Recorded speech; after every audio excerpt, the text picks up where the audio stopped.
Josué 19, 20, 21 e 22. Hoje nós vamos pregar 4 livros de uma vez, só no 19 por enquanto.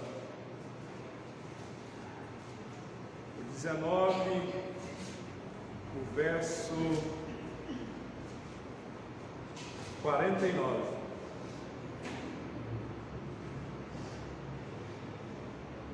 Diz assim: quando terminaram de dividir a terra em territórios delimitados, os israelitas deram a Josué, filho de Nun, uma herança no meio deles, como o Senhor tinha ordenado.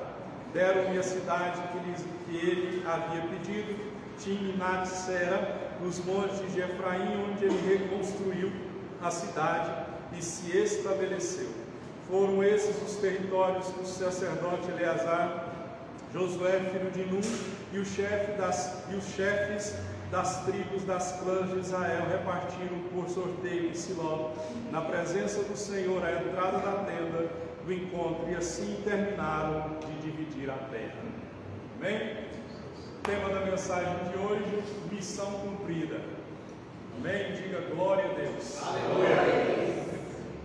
Mas o livro de Josué não acabou ainda não, tem verso do capítulo 24. Se assente.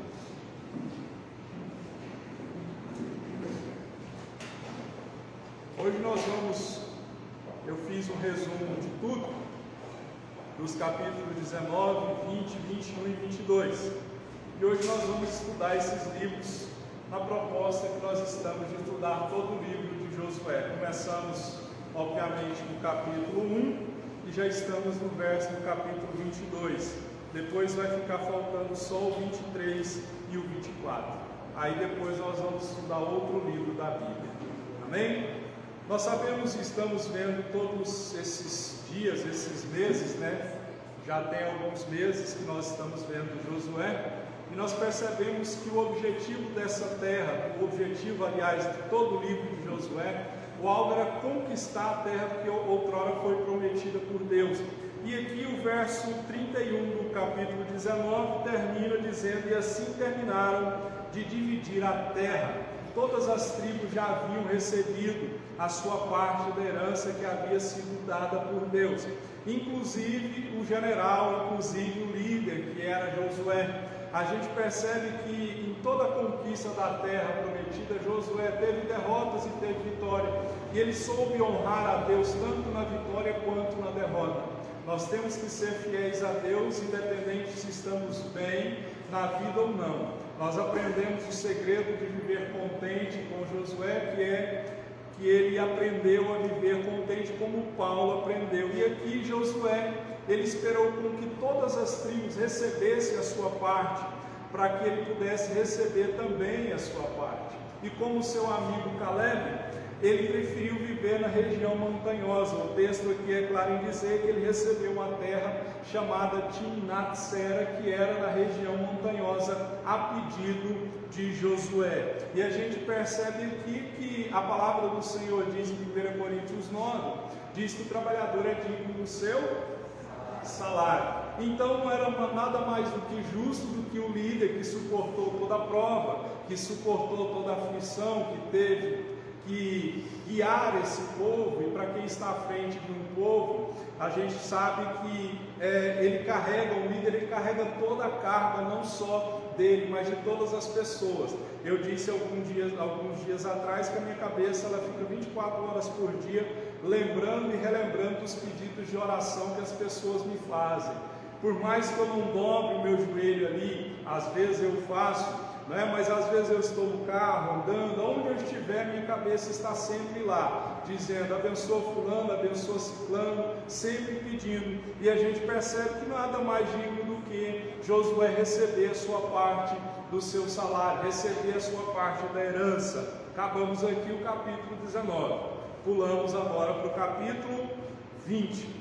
Capítulo 20, o que fala no livro de Josué? O que fala sobre, qual é o tema que fala no capítulo 20? Depois de dividir, depois da missão que foi dada por Deus a Josué, de dividir toda a terra, e aqui o verso o capítulo 19 diz que assim terminaram de dividir a terra, mas ainda havia alguma coisa que Josué deveria fazer e ele tinha que fazer. Depois dele dividir a terra, o texto do capítulo 20 diz que ele deveria separar, era necessário separar as cidades de refúgio e a cidade que seria destinada aos levitas. O que seria essa cidade de refúgio? Outrora Deus já havia dado a Moisés essa ordem de separar essa cidade de refúgio. Vamos ficar, olhe para mim, feche os seus olhos, vamos orar? Eu estou pregando aqui, está uma inquietação. Pai, eu oro em nome de Jesus, eu peço que o Senhor aquiete a nossa alma. Ó Deus, se estamos cansados, afadigados ou preocupados com alguma coisa, com sono, ansiosos com a segunda-feira que ainda há de chegar, que o Senhor aquiete a nossa alma e nos ajude a descansar no Senhor e a procurar entender o que o Senhor quer falar nessa palavra, para que a nossa alma seja edificada e nós não saiamos daqui como adentramos, que saímos daqui fortalecidos, cheios do seu Espírito, tratados e curados pela sua palavra, é o que eu te peço. Aquieta a nossa alma, é o meu pedido, no nome de Jesus. Amém?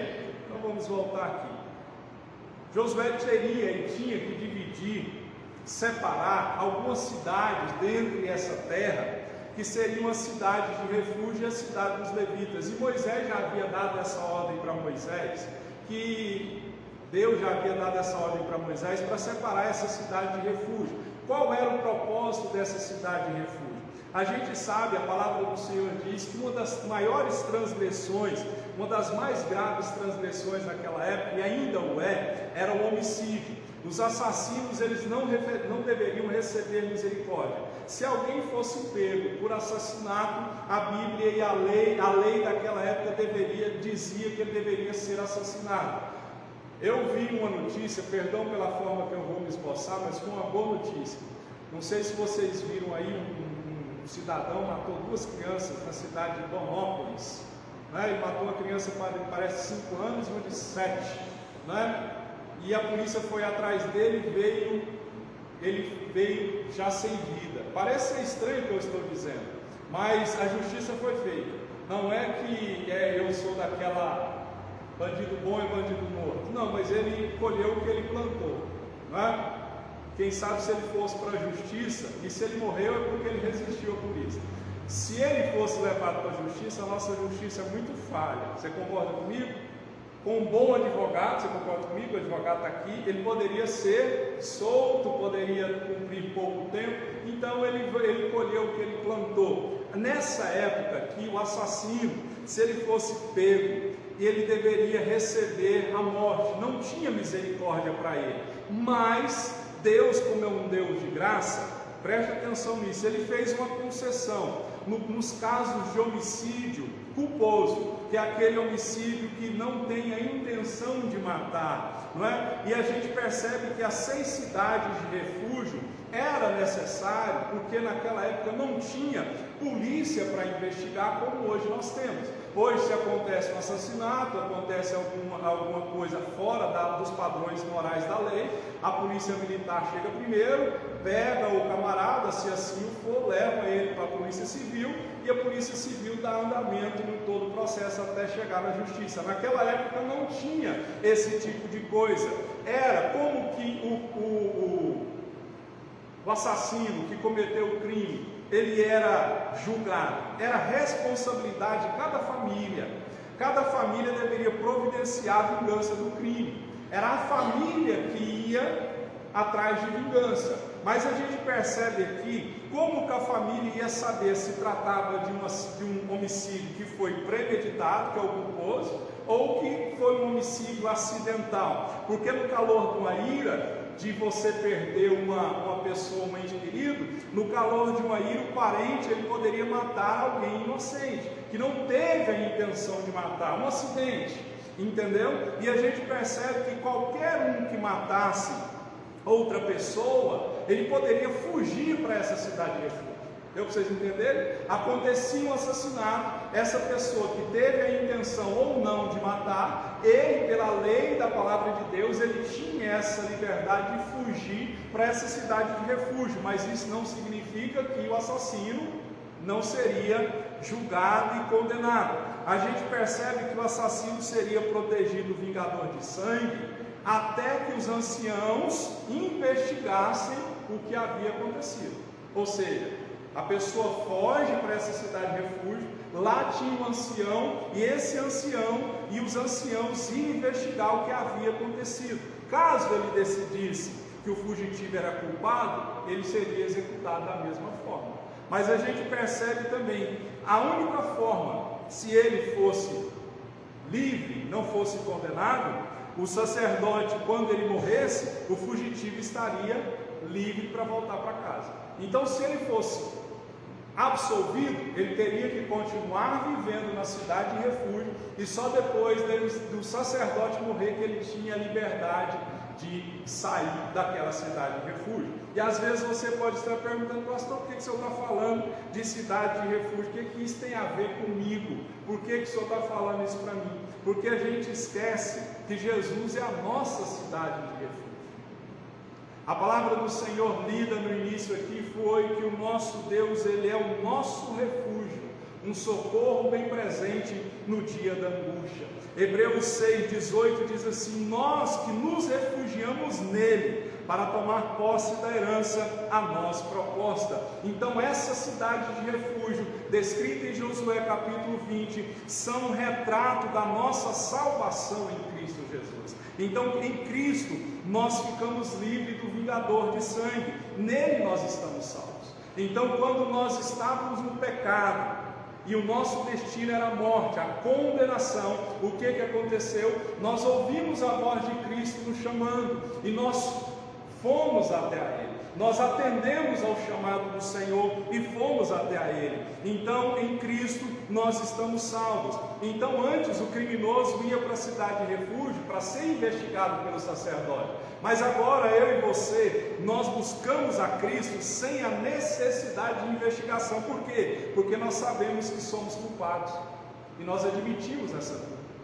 Então quando você vai até Cristo, quando você veio até Cristo, você sabia que precisava de perdão, de graça e de misericórdia, e você admitiu que você era culpado diante do Senhor. Então Jesus só pode salvar aqueles que confessam a sua culpa. Jesus só pode salvar aqueles que entregam a sua vida a Ele e entregam a Ele diante da misericórdia do Senhor. Então nós precisamos, caso você precisa, não há mais uma cidade destinada como outrora havia. Agora há Jesus Cristo, o nosso sumo sacerdote. A Bíblia diz que Ele é o nosso advogado, as nossas causas estão diante dEle, é o nosso juiz, e a gente é absolvido da nossa culpa por graça e por misericórdia. A graça nos dá aquilo que nós não merecemos, a misericórdia nos livra daquilo que nós merecemos. Essa é a diferença de graça e de misericórdia. Então graça eu recebo o que não mereço, misericórdia, Deus me livra daquilo que eu mereço, que há condenação. Então nós precisamos nos refugiar no Senhor, no nosso Deus, amém? Então nós precisamos buscar o Senhor, que é o nosso refúgio. E também, além da cidade de refúgio, Josué foi orientado por Deus a separar a cidade para os levitas. Muita gente hoje pensa que o levita é quem canta, quem toca. Tem nada a ver uma coisa com a outra. Levita não é cantor e levita não é tocador.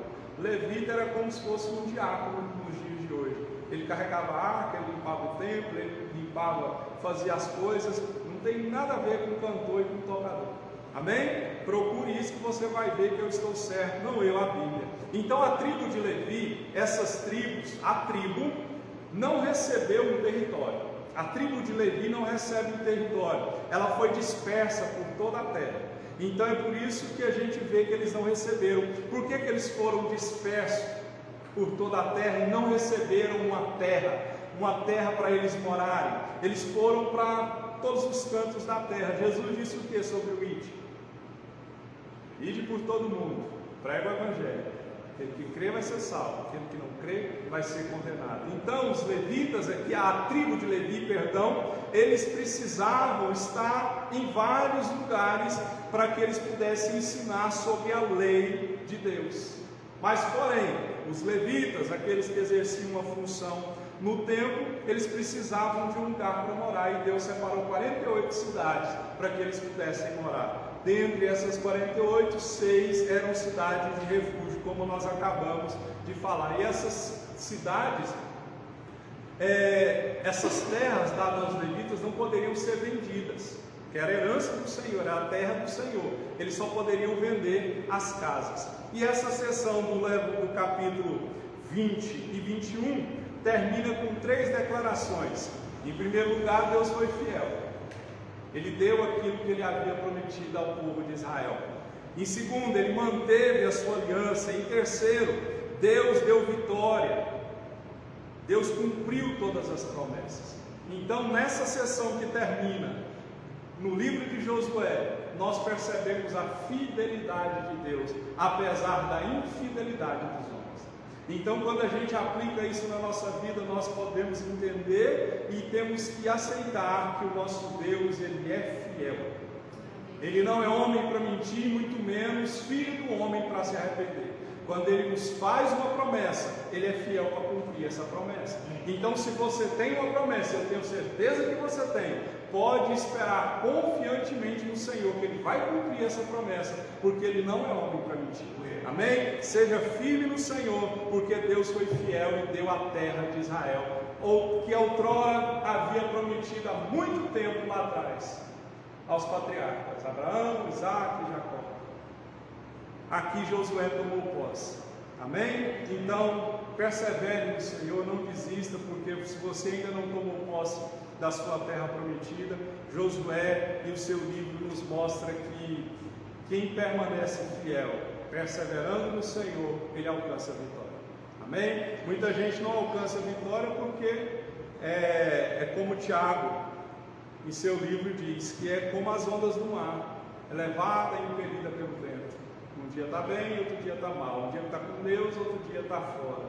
Um dia está na igreja, outro dia está lá fora.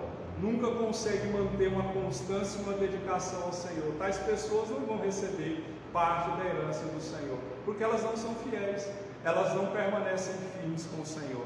Amém? Entrando no capítulo 22, a gente percebe que o capítulo 22, a batalha terminou. A terra foi dividida e não tinha mais guerra. Toda a terra havia sido conquistada. Essa guerra pela conquista durou aproximadamente 7 anos ou mais. E a gente percebe que durante todo esse tempo as tribos do leste, elas lutaram ao lado das tribos do oeste. Se você prestou atenção nas mensagens que foram pregadas, você vai lembrar daquelas 3 tribos e meias que preferiram ficar antes do Jordão. Lembra daquelas 3 tribos e meia? Que elas preferiram ficar morando antes do Jordão e não quiseram entrar na terra prometida. Por que eles quiseram ficar lá? Porque era uma terra boa para pastagem. Mas o acordo que Moisés fez com eles foi: vocês podem herdar essa terra, mas vocês vão ter que guerrear com o povo. Só depois que a guerra acabar que vocês podem retornar para casa. Vocês lembram disso? E o que acontece aqui? A batalha havia terminado. Josué 22 fala sobre isso. E eles deixaram esse povo, essas tribos e meias, 2 tribos e meia, fizeram um exército. E eles foram guerrear, e aqui a guerra havia acabado. E esse capítulo mostra que os soldados, a primeira coisa que a gente aprende de Josué 22, os soldados foram dispensados por Josué. E como que Josué dispensa esses soldados? Não foi de mão abanando. A gente percebe que com Deus sempre há uma recompensa. Não é verdade? A Bíblia diz assim: 100 vezes mais nessa terra e no porvir, vida eterna. Então com Deus você nunca vai perder. Você vai ter 100 vezes mais nessa terra. A medida vai ser recalcada, sacudida e transbordante. E além de ser 100 vezes mais nessa terra, Ele te dá a vida eterna. Então com Deus a gente nunca vai perder, sempre vai ganhar. E a gente percebe que em primeiro lugar Josué elogiou os seus soldados. O verso 1 e o 3, a gente percebe Josué elogiando os soldados. Tem um provérbio italiano que diz assim, que é o sangue do soldado que engrandece o general. Mas aqui não é os soldados engrandecendo o general com o seu sangue. Aqui é Josué engrandecendo os seus soldados. Essas 2,5 tribos que foram fiéis ao Senhor, foram fiéis a Moisés, aqui eles percebem que eles foram elogiados por Josué. O verso 1 ao 3 diz assim: Josué convocou as tribos de Rubem, de Gade, a metade da tribo de Manassés, e lhes disse: vocês fizeram tudo o que Moisés, servo do Senhor, ordenou durante muito tempo, e até hoje vocês não abandonaram os seus irmãos, mas cumpriram a missão que o Senhor, o seu Deus, lhes entregou. Agora que o Senhor, o seu Deus, já concedeu descanso aos seus irmãos israelitas, como tinha prometido, voltem para casa, para a terra que Moisés, servo do Senhor, lhes deu do outro lado do Jordão. Então Josué vira para eles e diz: olha, vocês foram fiéis, até o dia de hoje vocês estão sendo fiéis à liderança, a Deus e aos seus irmãos. Mas por que eles foram fiéis a líderes e foram fiéis a Deus? Por que eles foram fiéis, aliás, a Josué? Porque antes eles eram fiéis a Deus. A gente tem que entender isso, que é impossível ser fiel a uma liderança sem antes ser fiéis a Deus. Eles foram elogiados por Josué porque antes eles foram fiéis a Deus. A pessoa que é insubmissa, a pessoa que é rebelde, a líder, ela não é porque ela é rebelde a Deus. A pessoa que é rebelde a alguém é porque ela não consegue manter a obediência a Deus. Então a gente percebe isso, que devemos ser fiéis a Deus, e só assim nós seremos fiéis aos nossos líderes. Olha o que o apóstolo Paulo disse: tudo o que fizerem, façam de todo o coração como para o Senhor e não para os homens, sabendo que receberão do Senhor a recompensa da herança. É a Cristo o Senhor que vocês estão servindo. Paulo está dizendo para mim e para você que nós temos que fazer tudo como se nós estivéssemos fazendo ao Senhor. Lá no seu trabalho, você tem que trabalhar não para o homem, você tem que trabalhar e fazer o seu trabalho como se estivesse fazendo para o Senhor. É isso que Paulo está dizendo. Ele diz: tudo quanto fizerdes, fazei-o de todo o coração, como para o Senhor e não para o homem.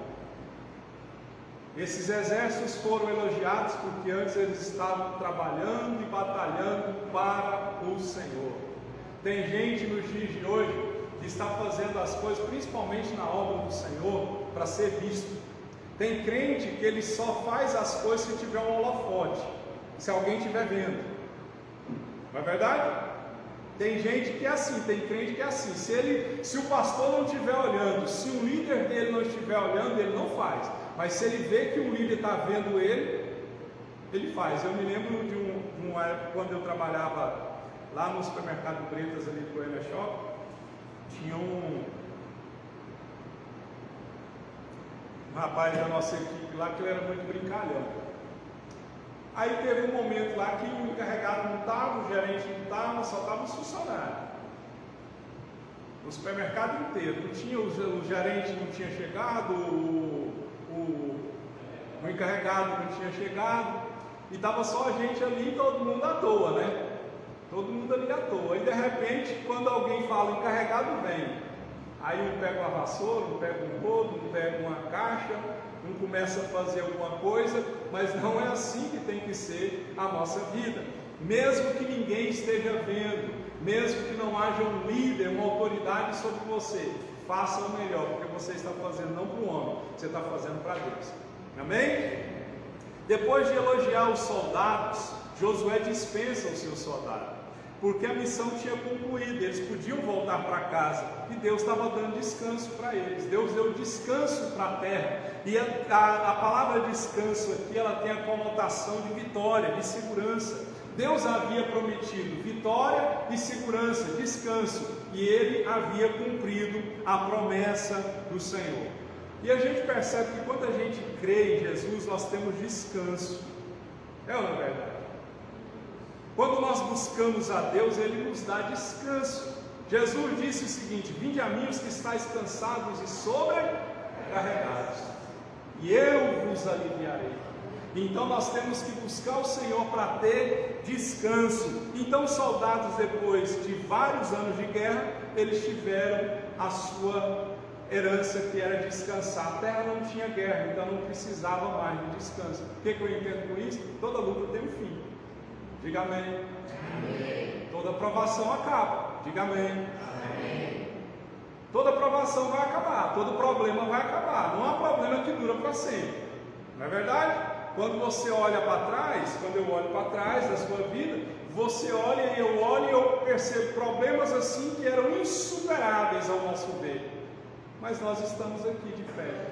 Graças ao bom Deus, nós enfrentamos aqueles problemas que pareciam ser insolúveis, impossíveis, mas Deus nos sustentou e aquele problema acabou. Pode vir outro? Infelizmente vai vir. Mas toda prova, ela vai se acabar. E o apóstolo Paulo diz que Deus não prova além daquilo que o homem possa suportar. Quando ele prova, ele traz com a prova, ele traz escape. Deus é bom, né? Ele faz ferida e ele mesmo cura. Ele dá a prova e ele também dá o escape da prova. Deus é bom, com Deus você nunca perde. Com Deus sempre nós vamos ganhar. Então, os soldados, depois de anos de guerra, chegou o tempo da dispensa. Assim como um soldado do exército, acho que é só o Leandro que serviu o exército aqui, Leandro. Acho que só o Leandro. Quantos anos você serviu? 3 anos que serviu o exército. Quem não sabia, o Leandro serviu o exército. Sim, senhor, não, senhor. O que é? Faz tempo. Hã? Faz tempo. Ah, é. Faz tempo, né? Porque aí começa com 18, né? 18, 19. O irmão está há um tempinho. Mas foi dispensado do exército, né? Se porventura que Deus nos livre da guerra, se tiver uma guerra, o Leandro vai ser chamado primeiro. Os que não foi só vai depois que os outros que serviu morrer, né? Aí se tiver guerra, nós vamos ser o último. Nós não serviu, você serviu? Eu quis servir o exército. Quando eu queria porque queria.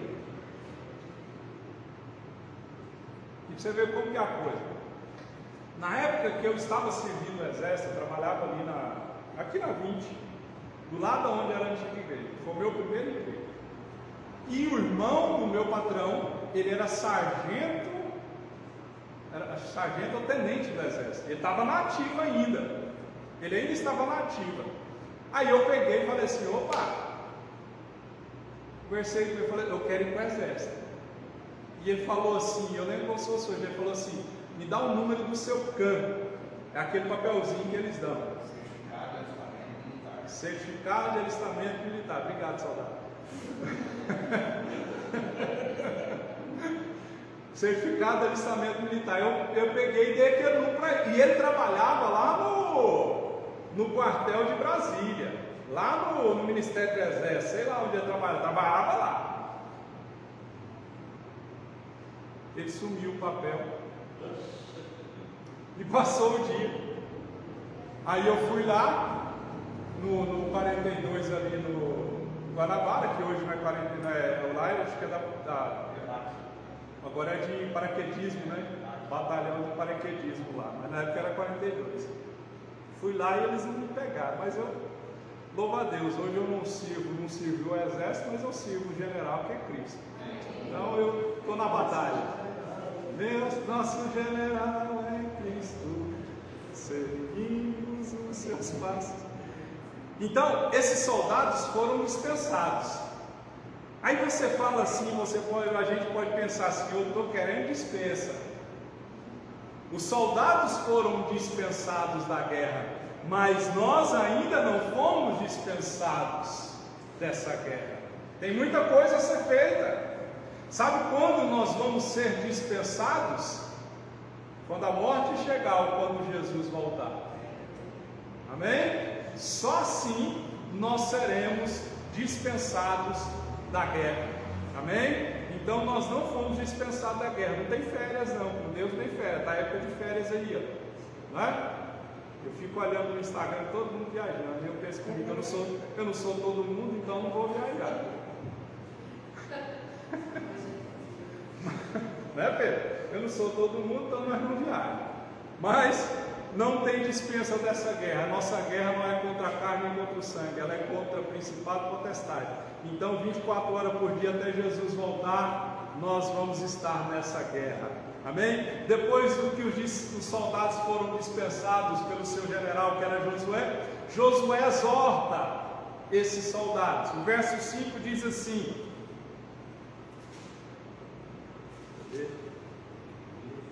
23, verso 5. Olha depois da dispensa o que Josué disse para esse exército que está voltando para casa. O Senhor... Não. Precisar de óculos de novo. O Senhor seu Deus as expulsará da presença. Josué 22. Estou no 23. Josué 22, verso 5. Mas guardem fielmente o mandamento que a lei que Moisés, servo do Senhor, lhes deu, que andem em todos os seus caminhos, obedeçam os seus mandamentos, apeguem-se a ele e os sirvam de todo o coração e de toda a sua alma. Josué exorta, Josué repreende com amor, com carinho. Josué admoesta esse povo, dizendo, porque Josué, como todo bom líder, estava preocupado com a vida espiritual do povo. Por que ele estava preocupado com a vida espiritual? Porque o segredo de vitória de Josué, até aquele momento, foi a obediência dele a Deus. E Josué aqui está preocupado, porque a partir daquele momento, Josué não estaria mais com eles. Josué não estaria mais com eles para guiar esse povo. Por isso que ele exorta os soldados a continuarem obedecendo a Deus através da palavra. Se eles continuassem obedecendo a Deus através da palavra, esse seria o segredo do sucesso daquele povo. Por isso que Josué disse para eles: olha, cuidado para que vocês guardem todos os mandamentos do Senhor, obedeçam ao Senhor de todo o vosso coração. E Jesus disse assim: se me amais, guardarei os meus mandamentos. A palavra do Senhor em Provérbios diz que se alguém se recusa a ouvir a lei, até as orações serão detestáveis. Então eles tinham que guardar a lei, eles tinham que andar segundo a lei do Senhor, Deus a qual eles estavam servindo. Tá bom? Tá bom. Pode sim. É porque a bateria está acabando. Eles tinham que seguir. E o que a gente entende com isso? Josué não estaria mais com eles. A gente tem que entender o seguinte: temos que aprender a andar com Deus quando nós estamos sozinhos. Santidade não faz no meio de multidão, santidade se faz quando se está sozinho. Porque a gente percebe que quando Ló foi sozinho, ficou sozinho, ele vai para a direção de Sodoma e Gomorra. A gente percebe que quando ele é privado do convívio e da companhia de Abraão, ele perde o entusiasmo e ele cede ao desânimo. Ele não anda com Deus sozinho. Ló não anda com Deus sozinho. Ele só andava com Deus quando Moisés estava com ele. E hoje tem crente que não consegue andar com Deus sozinho. Ele só anda com Deus se tiver alguém do lado dele. Se o pastor estiver do lado dele. E eu costumo dizer que a presença do pastor, por mais que ele não queira, ela intimida. Não intimida? Vamos supor, tem alguém fazendo alguma coisa errada. E outra pessoa logo diz assim: o pastor está vindo. Vai ou não vai mudar?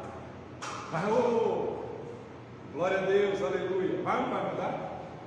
Uma vez eu estava numa confraternização, era final de ano, e tinha uns irmãos lá nessa confraternização que estavam assim, igual o crente Raimundo, meio cá e meio lá, né? Eu não. O Leandro já se acusou, não era eu. Essa bronca não é Deus. Aí o que acontece? Eu sentei, eu sempre costumo ficar mais longe, mas dessa vez eu sentei em frente ali o palco onde estava uma banda, onde estava aparelhagem de som, e isso aí é a pista de dança. Aí todo mundo comeu, fiz uma oração.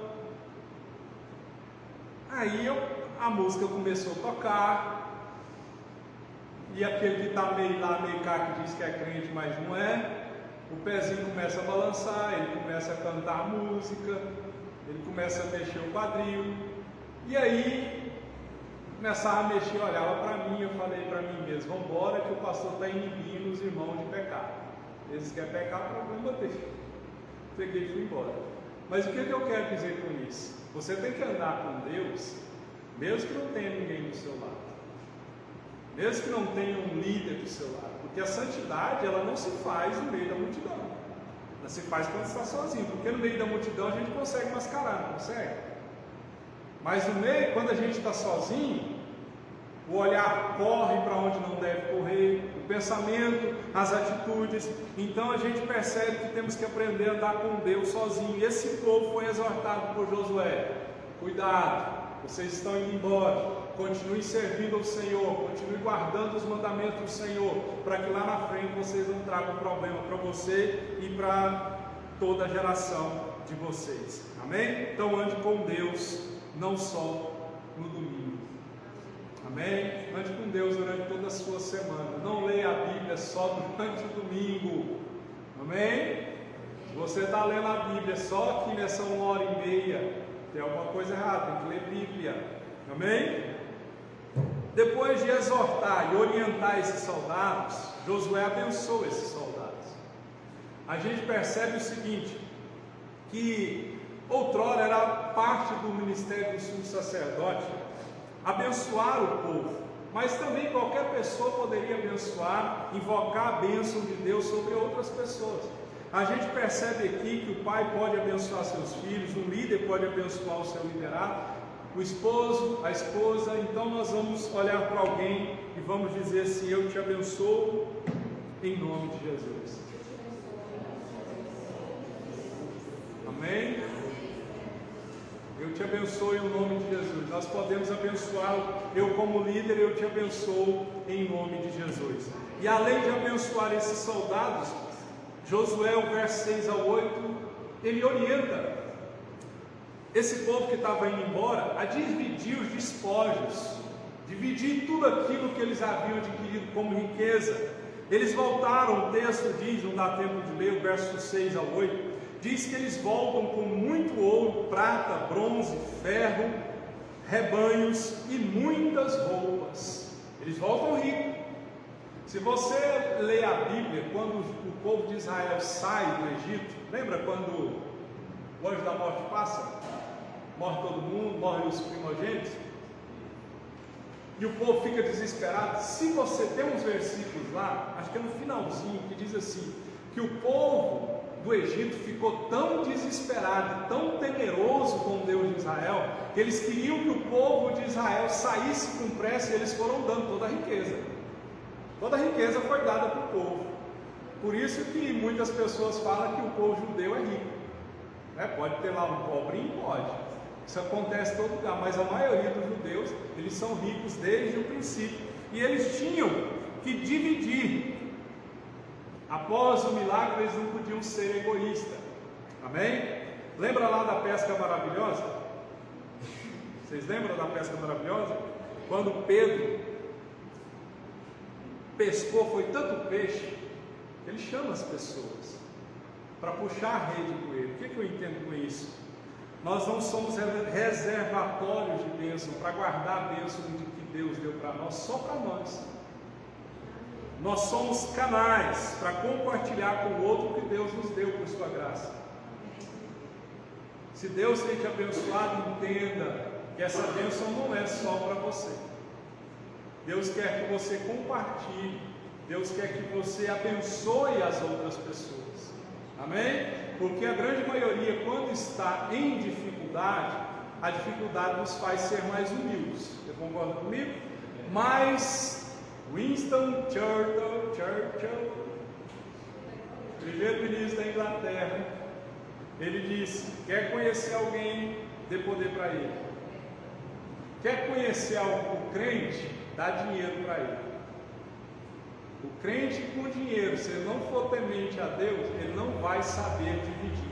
Ele vai se tornar egoísta. Ele vai ser um canal. Ele vai ser quer dizer um reservatório de bênção, você não vai dividir. Então, faça uma autoanálise. Um exemplo, vou usar o meu exemplo. Quando eu não tinha carro, as pessoas que tinham me levavam de carro.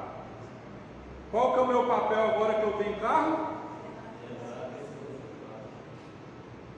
Quando eu não tinha dinheiro e as pessoas iam para o x-salada, para a pizzaria, elas me chamavam, a primeira coisa que eu dizia: não tenho dinheiro.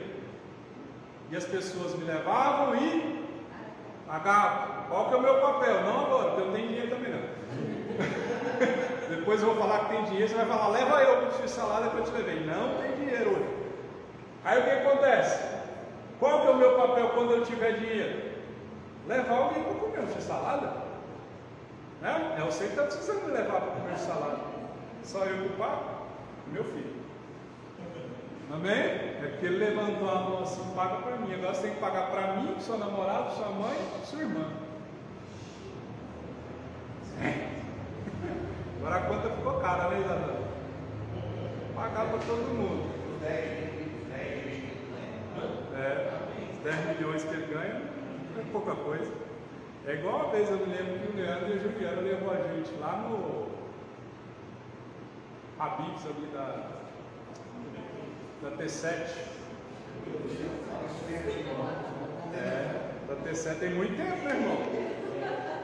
Ouça o que o Espírito diz. O Diego e a Ludmilla me levaram no dia do meu aniversário na churrascaria, né? Foi naquela fábrica de mel. Ouça o que o Espírito diz. Tiago nunca me levou, não é, Tiago?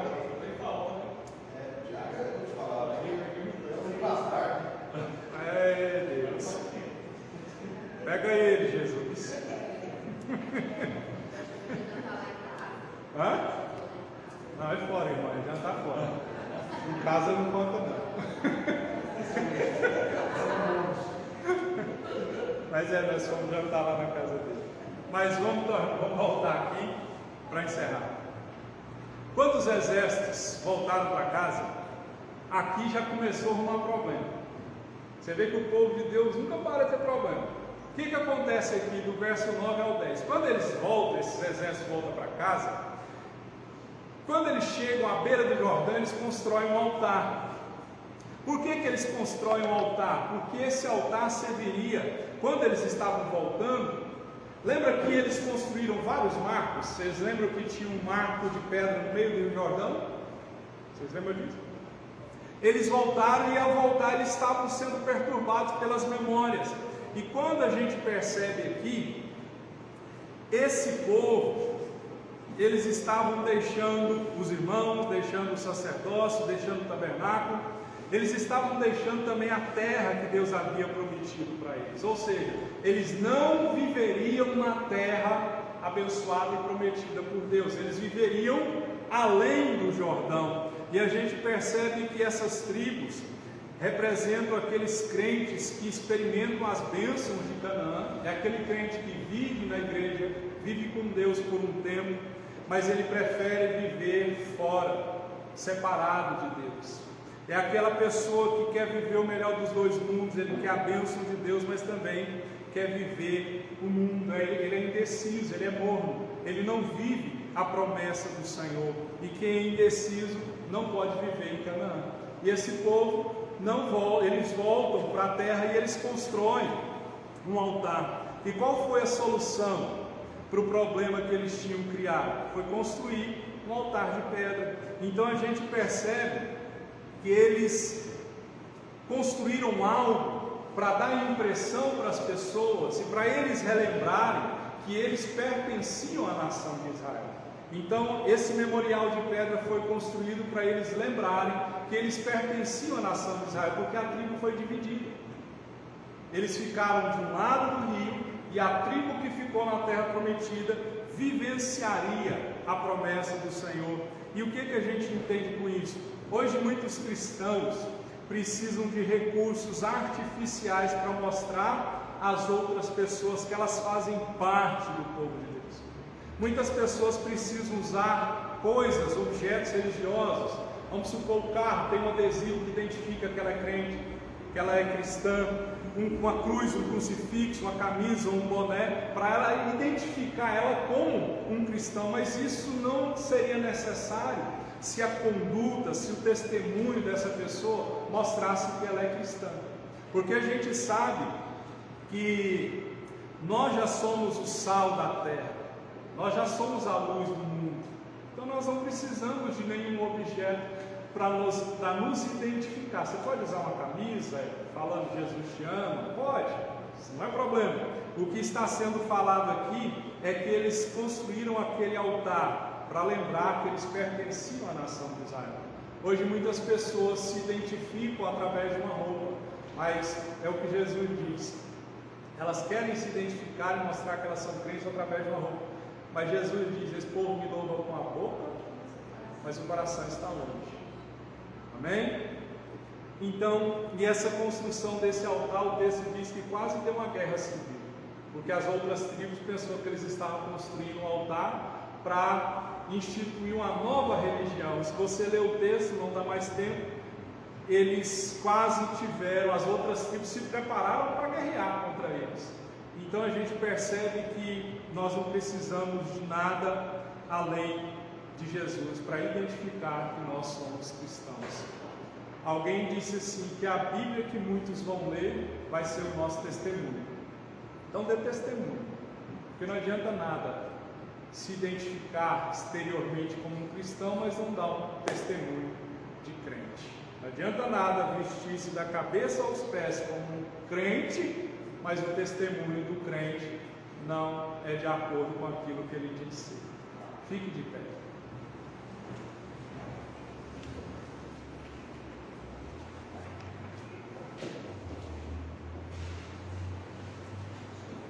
Amém?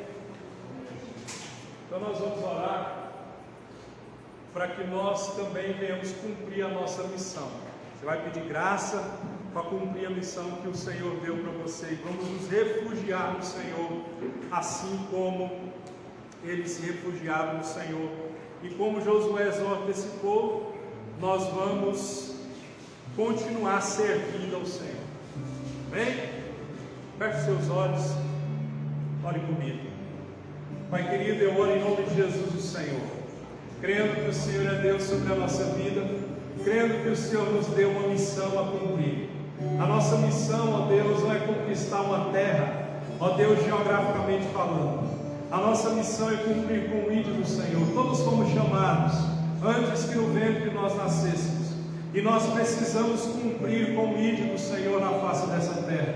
Nós percebemos que quem cumpre com a missão recebe a sua parte, ó Deus, da herança do Senhor. Josué recebeu a dele, e nós precisamos, ó Deus, nos refugiar no Senhor. O Senhor é o nosso refúgio, a nossa cidade de refúgio é o Senhor. No Senhor nós encontramos consolo, no Senhor nós podemos descansar, nos abrigar, no Senhor nós somos perdoados, justificados, santificados pelo Senhor. Por mais que tenhamos cometido um crime, ó Deus, contra o Senhor, nós sabemos que o Senhor é fiel e justo para perdoar os nossos pecados. E nós reconhecemos a nossa culpa, porque carecemos da sua misericórdia. Somos pecadores e pecadores por natureza. Nós aprendemos, ó Deus, com essa palavra, que esses soldados que voltaram para casa, eles tinham, ó Deus, que manter-se fiéis ao Senhor. Deus, nós temos vivido uma geração de crentes, uma geração do povo do Senhor, que tem andado, ó Deus, com altos e baixos, e não consegue ser fiel ao Senhor sozinho. Muitas pessoas só são fiéis e só servem ao Senhor, ó Deus, quando alguém está por perto. Não deve ser assim, porque a santidade não se faz quando está no meio da multidão. A santidade ela é feita quando está sozinho. E por isso, Senhor, nós precisamos continuar obedecendo e servindo ao Senhor, guardando os mandamentos do Senhor quando estivermos sozinhos. E o nosso culto, nós não podemos cultuar o Senhor somente aqui, nesse curto período de tempo. Nós temos que andar com o Senhor durante toda a semana, ó Deus, para nos encontrarmos com o Senhor no domingo e oferecer um culto santo, agradável ao Senhor.